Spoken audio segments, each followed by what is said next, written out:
بلوچستان کے شہر خاران سے ہمارے گدروشیا پوائنٹ کے نمائندہ محمد عیسیٰ محمد حسنی کی رپورٹ کے مطابق ڈسٹرکٹ ایجوکیشن آفیسر مختار احمد ڈومکی نے کہا کہ تعلیمی نظام کی بہتری کے لیے ہم سب کو اپنا کردار ادا کرنے کا سلسلہ جاری رکھنا چاہیے۔ ضلع خاران کے محکمہ تعلیم کے افسران بالخصوص سینئر اساتذہ کرام کی رہنمائی اور معاونت سے تعلیم کے شعبے میں شفافیت اور بہتری لانے میں ہر ایک کو اپنا کردار ادا کرنے کی ضرورت ہے۔ ان خیالات کا اظہار انہوں نے سیسا ضلع خاران کے صدر محمد حسین کی قیادت میں ملنے والے اساتذہ کرام سے ملاقات کے دوران کیا۔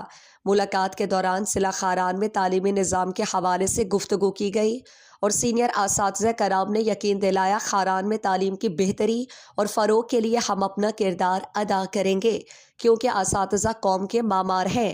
خاران کے دور دراز دیہی علاقوں میں سینئر اساتذہ کرام اپنے فرائض منصبی بہتر طور پر سر انجام دے پا رہے ہیں۔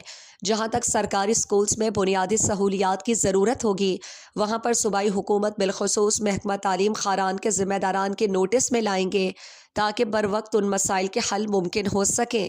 اس موقع پر ایڈیو مختار احمد ڈومکی نے کہا کہ سینئر اساتذہ کرام ہمارے لیے قابل احترام ہیں اور ہمیں رہنمائی کی ہمیشہ ضرورت ہوگی۔